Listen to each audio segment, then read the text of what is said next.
दुनिया में आगे बढ़ो, अब कोई नहीं कहेगा, क्योंकि दुनिया कह रही है अब स्पेस में आगे बढ़ो। पूरी दुनिया का चांद पे जाने का ये मकसद क्या है? क्या ऐसे करने से दुनिया में रिसर्च के कई और मौके मिलेंगे या मामला कुछ और है? क्या चांद पे कोई ऐसा सीक्रेट छुपा हुआ है जो कि अब तक दुनिया वालों की नजर से ओझल हो? इन छुपे हुए सीक्रेट्स को समझने के लिए आपको ये देखना पड़ेगा हमारा पूरा वीडियो, ताकि आप जो है एक सही सिम्त समझ सकें और ये जान सकें कि आखिर असल वजह क्या है। भारत की बात करें तो भारत ने चंद्रयान-1 भेजा, जिसने पता लगाया कि चांद पे पानी मौजूद है और ये एक बहुत बड़ी अचीवमेंट थी। और इसी के कारण शुरू हुई भारत की ये कहानी और भारत ने आगाज किया चंद्रयान-1 से। और यहीं से शुरू होता है एक नई जिंदगी बसाने का ख्वाब चांद पे। लेकिन चंद्रयान-1 के कई और ऑब्जेक्टिव्स भी थे जो कि वो हासिल ना कर सका। फिर सन 2019 में चंद्रयान-2 भेजा जाता है, लेकिन वो भी फेल हो जाता है। कदम कदम बढ़ाए जा, रख हौसला, तुझे वक्त बदलना है। जो चांद पे पहुंचे हुए थे रशिया, चाइना, यूएसए, इन्होंने तो भारत का मजाक उड़ाया। लेकिन अफसोस की बात यह है कि जो चांद पे पहुंचने की तैयारी भी ना कर सके, लाइक हम पाकिस्तानी, उसमें मैं भी शामिल हूँ, हमने भी भारत का मजाक उड़ाया। ना सिर्फ हमने उड़ाया, ना हमारी आवाम ने उड़ाया, बल्कि हमारे फॉरेन मिनिस्टर ने भी उनका मजाक बनाया, हमारे डीजी ISPR ने भी उनका मजाक उड़ाया। कई कई ताने भारत ने सुने, लेकिन उन्होंने हार नहीं मानी।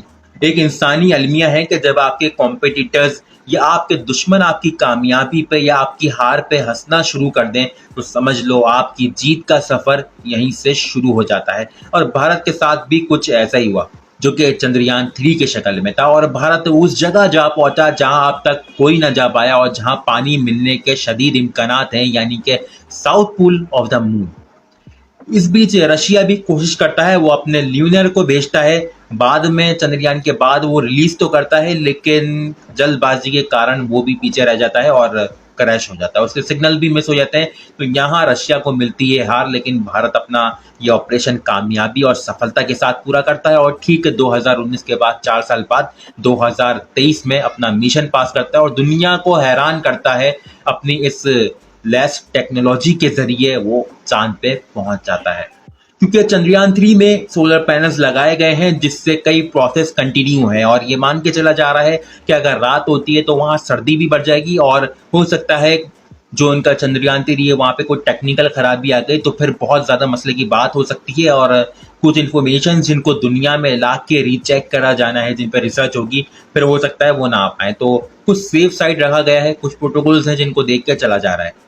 अब मोस्ट इंपॉर्टेंट सवाल कि चांद पर इतना ज्यादा पैसा खर्च करके क्यों जाया जा रहा है, जबकि डेटा हमें ये बताता है कि जब भी कोई स्पेस प्रोग्राम रखा जा रहा होता है तो उसमें 30 से 40% की कामयाबी के चांसेस होते हैं, वरना वो भी नहीं होते, वरना 70% फेलियर आपका तय होता है। तो इसी के जवाब में मैं आपको 6 से 5 वजूहात कुछ बता रहा हूँ, जिनके मद्देनजर रखते हुए पूरी दुनिया आज चांद पे जा रही है।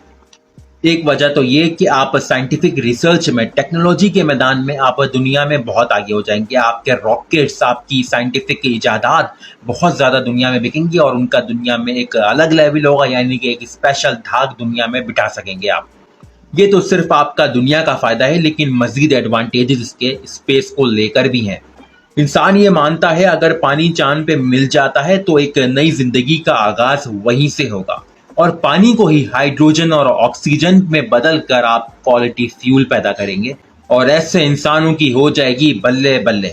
और जैसा कि जब अर्थ से चांद पे कोई रॉकेट आता है तो एक लिमिटेड फ्यूल में आता है, और लेकिन अगर आप वहां से क्वालिटी फ्यूल बना रहे होंगे तो आपकी वो रिसर्च जो है आगे भी जा सकती है, क्योंकि एक मौका मिल जाएगा वहां पे रहने का, वहां पे ठहरने का, वहां आप अपना फ्यूल रिफिल कर सकते हैं और फिर दुनिया में कई ज्यादा आगे जा सकते हो। और फिर दूसरा एडवांटेज जो है वो एक लालच आप कह सकते हो कि है, क्योंकि चांद एक वीरान जगह है और हम लोग ये जानते हैं कि वहाँ पे कितने सीक्रेट मौजूद हैं। ये बात हम और आपको बिल्कुल भी नहीं पता। अगर वो सिगरेट हाथ लग जाए ना तो इंसान दुनिया को भूल जाएंगे, जाके चांद पे कब्जा कर लेंगे। यानी कोई कभी किसी भी दिन अगर चांद के उस वाले हिस्से पे पहुंच जाए जहाँ पे ये सारी सहूलत मौजूद है तो फिर क्या कहने, मजे मजे हो जाएंगे, बल्ले बल्ले हो जाएगी उनकी। तो इसलिए आज का इंसान जो है इतना पैसा, इतना रुपया खर्च कर रहा है, क्योंकि वो जानता है कि उधर क्या क्या पॉसिबल है। हो सकता है यूरेनियम, प्लेटिनियम, सोना और ना जाने क्या क्या ब्लेसिंग्स आपको उधर मिल जाए, वो भी एक ह्यूज अमाउंट पे।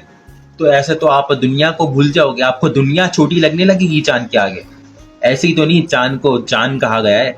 और इसी वजह से हर कंट्री अलग अलग पोल्स पर जाके लैंडिंग करता है। आज भारत ने साउथ पे करी है, तो फिर कल कोई और देश कहीं चले जाएगा, लेकिन एक ना एक दिन अगर सही निशाना लगता है तो बल्ले बल्ले हो जाएगी। और अगर इनमें से आपके हाथ कुछ भी नहीं लगता ना, लेकिन फिर भी दुनिया एक काम तो लाजमी करने वाली है, वो है चांद को एज अ टर्मिनल यूज करेगी, यानी कि एज अ एयरपोर्ट के लो या कोई पोर्ट के लो। वो ऐसे कि मैं आपको अगर आसान जबान में समझाऊं, अगर आपको अर्थ से निकल के बाहर के कई दूर के प्लैनेट्स अगर आपको एक्सप्लोर करने ना, तो फिर आपको चांद की जरूरत वहां जरूर पड़ेगी। वो ऐसे कि आप अगर अर्थ से निकल रहे हो तो आपको कहीं ना कहीं ऐसी जगह चाहिए जहाँ पे आप बैठ के थोड़ी देर रह सको, थोड़ी देर प्लान को अपने ऑब्जर्व कर सको, थोड़ी देर देख सको वहां ठहर के। तो चांद एक ऐसी जगह के तौर पे भी इस्तेमाल हो सकता है जहां से आप अंतरिक्ष के और प्लैनेट्स को जांच सकते हो। आप देखोगे, या तो फिर अगर आपका फ्यूल इतना लिमिटेड है कि आपको आगे जाने में मदद नहीं मिली, तो आप चांद से वो रिफिल भी कर सकते हो। और बहुत सारे ऐसे अनगिनत फायदे मैं आपको बता रहा हूं जो कि यहां से चांद से आपको जरूर मिलने वाले हैं। तो ऐसे ही तो नहीं दुनिया चांद की तरफ देख रही है, और हम यहाँ पाकिस्तान में कह रहे हैं कि चांद पे जाने वाले लोग पागल हैं। वो ऐसे क्योंकि वो सोच रहे हैं कि भाई इतनी बड़ी रकम आप अपने कंट्री में लगा दो, लेकिन उनको पता ही नहीं है कि आने वाला फ्यूचर तो स्पेस में है। So you have to think smart to achieve the best goal of your life. अगर आपको अपने कंट्री के लिए भी कुछ करना है तो आपको स्मार्ट तरीके से आगे बढ़ना पड़ेगा, जब भी आपकी जनरेशन को फायदा होता है। अगर आज आपको नुकसान हो रहा है तो कल आपकी आने वाली नस्ल को इतना फायदा होगा कि वो भी आपको याद करेगी। तो एज अ समझदार पाकिस्तानी, मैं उन लोगों की तरफ से भी जो पाकिस्तान में रहकर भी उन चीज़ों को सपोर्ट करते हैं जो कि इंसानी ज़िंदगी के लिए फ़ायदेमंद हैं, जो कि एक नॉलेजेबल ज़िंदगी के लिए फ़ायदेमंद है, मैं भारत को कॉन्ग्रेचुलेशंस कहता हूँ, उन तमाम लोगों को जिनका इसमें हाथ है, चंद्रयान 3 को। तो मैं बिल्कुल भी ऐसे साइड नहीं लेने वाला किसी की जो कि एक ये पर्सपेक्टिव रखता हो कि भारत हमारा दुश्मन है। ये है भाई, एक ह्यूमन बींग सी कामयाबी है, और इसमें मैं उनका बिल्कुल उनको एक सम्मान, उनकी लैंग्वेज में सम्मान देता हूँ। कॉन्ग्रेचुलेशंस, और बहुत बहुत उनके लिए मेरा प्यार है। उम्मीद करता हूँ आपको सब कुछ सारी चीज़ें आपको डिटेल में समझ आ गई होंगी। कोई अगर नहीं आई तो आप हमारा चैनल लाजमी सब्सक्राइब करिएगा और हमसे सवाल हमारे कमेंट बॉक्स में ज़रूर पूछिएगा। उम्मीद करता हूँ कि आप लोग हमारा साथ देंगे। जब तक के लिए मुझे दीजिए इजाज़त। अल्लाह।